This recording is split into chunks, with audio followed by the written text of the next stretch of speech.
Ahmedabad Indore national highway પર મુસાફરી હવે વાહન ચાલકો માટે માથાનો દુખાવો બની ગઈ છે। બાલાસિનોરથી ગોધરા વચ્ચેનો માર્ગ મસ્ત મોટા ખાડાઓથી બિસ્માર બનતા માત્ર 40 કિલોમીટરનું અંતર કાપવામાં હવે સવા કલાક જેટલો સમય લાગી રહ્યો છે। ચોમાસા પહેલા અંતર અંદાજે 45 મિનિટમાં પૂર્ણ થતું હતું, પરંતુ હાલ હાઈવે પર પડેલા ખાડાઓને કારણે વાહન ચાલકોને ભારે હાલાકીનો સામનો કરવો પડી રહ્યો છે। ટોલ ટેક્સ ચૂકવ્યા છતાં ખરાબ રસ્તા પર મુસાફરી કરવાની ફરજ પડતા લોકોમાં રોષ જોવા મળી રહ્યો છે।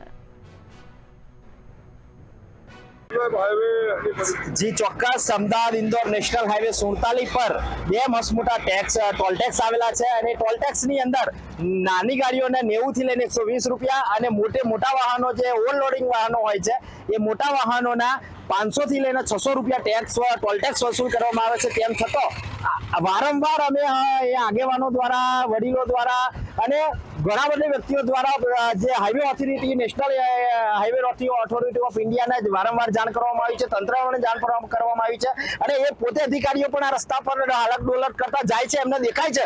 તેમ છતાં આ ખાડા કાન કહીને હમણાં જ તમે તાજેતરમાં જોયું દાલોદના ધારાસભ્ય હાલત ડોલત કરતા જતા હતા, તમે જોઈ શકો છો। તેમ છતાં તંત્રનું કે ચૂંટાયેલા પ્રતિનિધિઓને હજુ એમના પેટમાંથી પાણી હલતું નથી। જો આગામી સમયની અંદર જો વ્યવસ્થિત રીતે જો અહીંયા આજુબાજુ ભારે માત્રામાં ડસ્ટ ઉડે છે, એનાથી આરોગ્યનું નુકસાન થયું છે અને આસપાસની જે ખેતી છે એ ખેતીને પણ નુકસાન થયું છે અને જો આ ખેતીનું નુકસાન થતું ભવિષ્યમાં અટકાવવામાં નહીં આવે, આગામી 2-3 દિવસમાં જો આ વસ્તુનું નિરાકરણ નહીં આવે તો અમે હાઈવે ચક્કાજામ કરીશું।